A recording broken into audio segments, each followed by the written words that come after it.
That Baldoni had engaged in improvised and unwanted kissing, and that he had watched her while she was topless getting makeup removed, even as she had asked him to look away. In one message to the publicist, Nathan wrote, "Socials are really, really ramping up in his favor. She must be furious." Imagine this. You wake up one morning sipping your coffee, casually browsing the New York Times, when suddenly, boom, there's your name, smack dab in the middle of an explosive article titled, "We Can Bury Anyone." First thought, terrifying. Second thought, maybe they're bluffing. But then you see a video, and there's Megan Twohey, investigative journalist extraordinaire, confidently telling millions of readers, "We've got the texts, we know exactly what happened." Now you're thinking, wait, what? Well, this scenario isn't hypothetical. Welcome to the chaotic roller coaster ride of Justin Baldoni versus the New York Times. If lawsuits were Olympic sports, this one would be the marathon combined with gymnastics, because the twists, turns, and flips this case is taking are astonishing. And today, we're diving deep, folks, because this one is spicy. So what went down exactly? Our story kicks off when actress Blake Lively accused her co-star and director Justin Baldoni and producer Jamie Heath of misconduct during filming. Naturally, this allegation lights the fuse, but the real drama? It's just getting started. Enter Megan Twohey, the Pulitzer-winning journalist from the New York Times, who doesn't just write about the accusations, she doubles down, editing a full-blown expose video claiming they had all the texts proving a coordinated smear campaign by Justin and his production company, Wayfair, against Blake. But here's where things take an unexpectedly humorous turn. Despite this intense claim, the New York Times did something baffling. They reached out to Justin at the last possible minute, literally the night before publishing, and asked, "Hey, we're going live at noon tomorrow. Got any comments?" Imagine getting an email right before bedtime, casually saying your reputation will be publicly torched at lunchtime. Thanks, guys. Justin, understandably panicking, sends them some initial responses with a promise for more before their stated noon deadline. And then, plot twist, the New York Times goes ahead and publishes their article even earlier, skipping over Justin's complete response. Essentially, that's like your teacher promising to grade your homework if you hand it in on Friday, only to decide she's tired on Thursday and flunking you anyway. Ouch. Now Justin is rightfully thinking, wait, that's not fair, you promised me until noon. So he does something bold. He takes on the media titan itself, suing the New York Times for defamation and breach of promise. And while defamation lawsuits against journalists in America are notoriously hard to win, seriously, it's easier getting a cat to fetch a stick, this case suddenly has a real chance. Why? Because our good friend Megan might have stepped into something messier than anyone expected. See, journalists in the U.S. have what's called the fair reporting privilege, meaning they can freely report accusations if clearly attributed to someone else. Essentially, they're allowed to say, Blake claims this, or according to Blake's lawsuit, and be legally safe. But Megan Twohey didn't just report Blake's accusations. Oh no. She straight up said, "We have the evidence. This is what really happened." It's the journalistic equivalent of confidently yelling, "I can definitely do this backflip," right before face planting in front of a full stadium. The moment Twohey said, "This is what really happened," she turned what should have been safely reported allegations into an official New York Times endorsement of Blake's claims.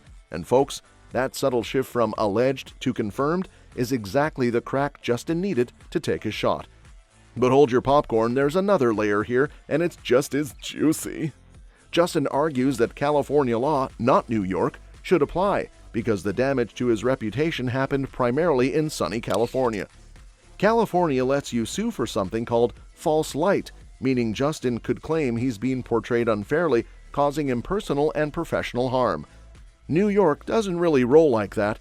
So now, not only are we talking defamation, but there's an entire legal argument about which state's law gets to referee this messy showdown.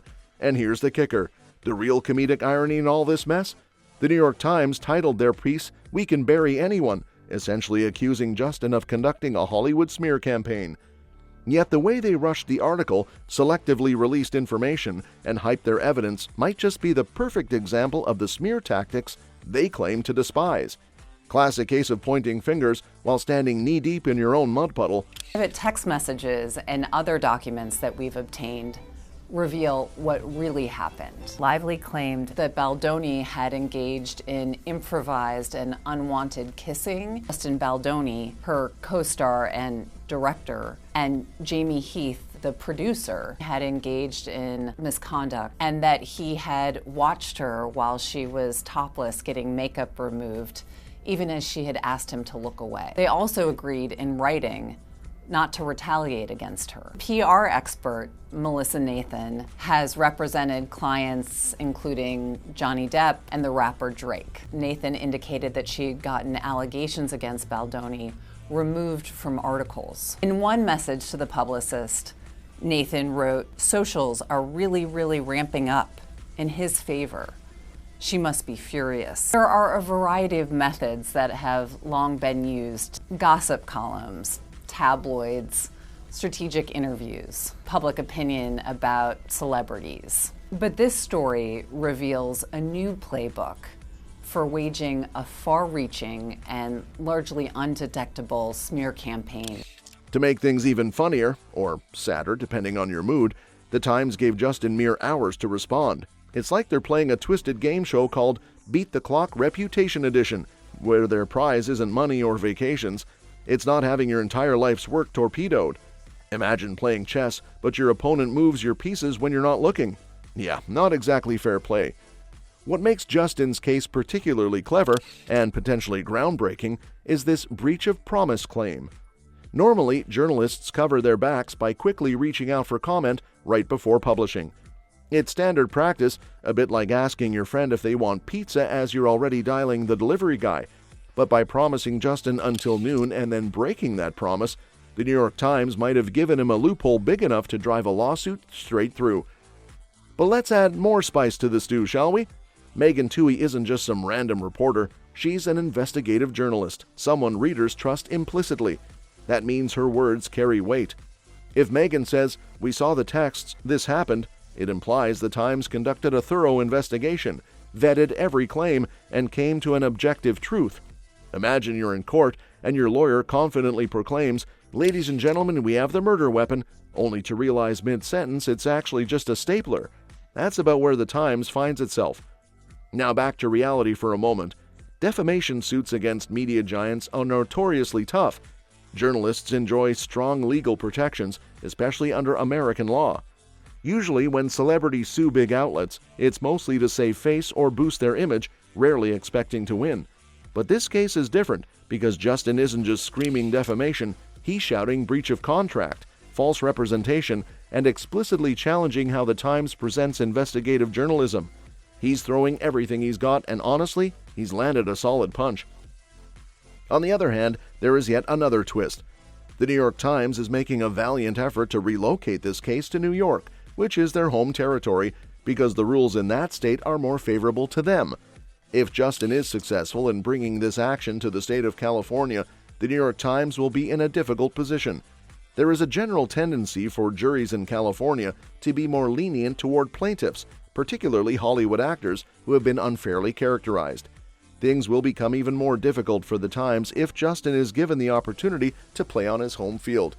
It's essentially the same as the difference between playing soccer in your garden and competing at the World Cup. Stakes, people, stakes.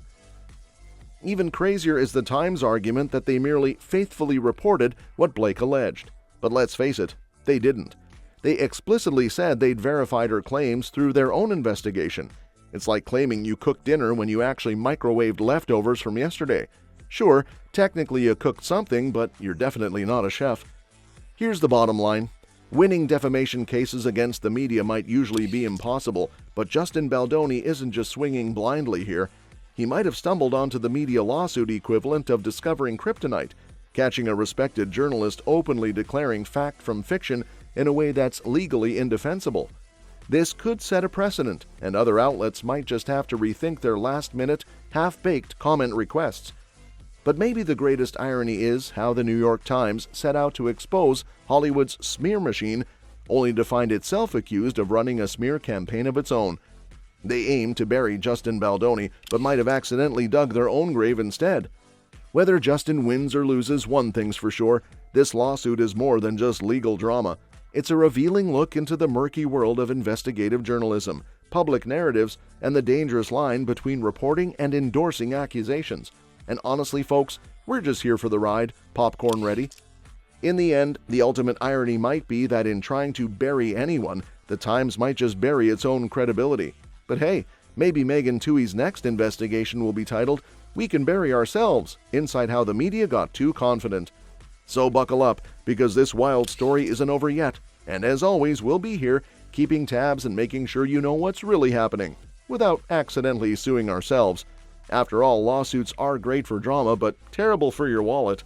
See y'all next time.